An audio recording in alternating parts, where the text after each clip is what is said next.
WHO memberikan indikasi kalau COVID selesai di dunia ini baru tercapai di tahun 2025. Walah, sebuah perjalanan yang panjang sekali ke depannya. Masih 4 tahun lagi. Masih lama ya. Sama lamanya dengan menunggu Newman giliran pegang kendali bernegara. Baik, kita bahas lebih dalam tentang pandemi ini. Dalam kacamata perang, sesungguhnya saat ini adalah masuk kategori perang dunia ketiga.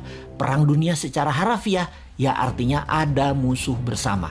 Musuh bersama saat ini adalah makhluk tak terlihat, makhluk kasat mata. Karena masuk kategori perang, maka pasti ada tumpah darah, ada casualties. Yang ujungnya ada yang menang, ada yang kalah. Karena masuk kategori perang, maka sesungguhnya strategi bernegara harus pakai war mode, strategi perang.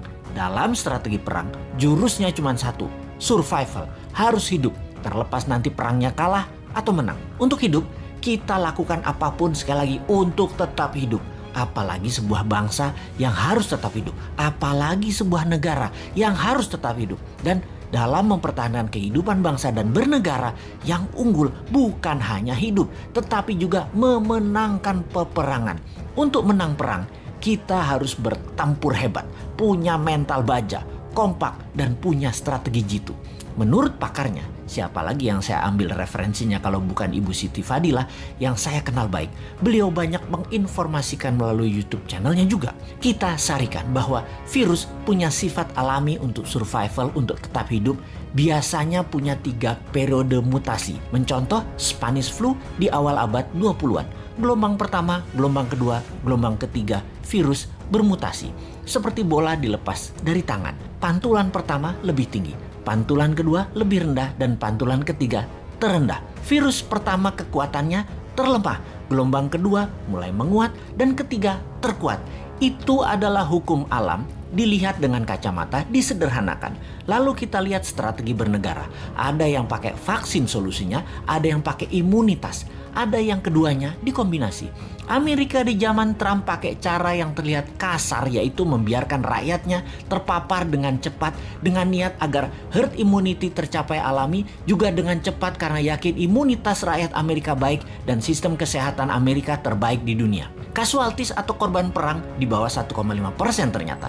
Saat ini terdapat data bahwa 49% rakyat Amerika sudah terpapar dan punya imun sistem sendiri, dan suntik vaksin sudah mencapai 20% populasi, alias herd immunity sudah tercapai di Amerika saat ini. Vaksin tetap dilanjutkan. Prinsip kebijakan Gedung Putih ala Trump melawan Fauci dan WHO, namun membuahkan hasil positif sekarang. Penasehat Biological Warfare Gedung Putih menyarankan Trump waktu itu, strain gelombang pertama itu terlemah. Secepatnya saja disebar dan paparkan dengan tanpa mengikuti protokol WHO dan Fauci yang sepertinya mau menghambat agar Amerika rakyatnya maskeran, dan strain gelombang pertama kenanya sedikit sehingga vaksin laku terjual setelahnya. Bahaya kalau gelombang pertama dibatasi atau ditahan.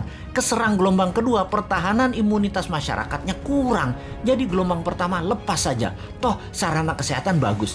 Itulah analisa dan strategi Gedung Putih di masa Trump yang terbukti tidak ada gelombang kedua di Amerika yang telak.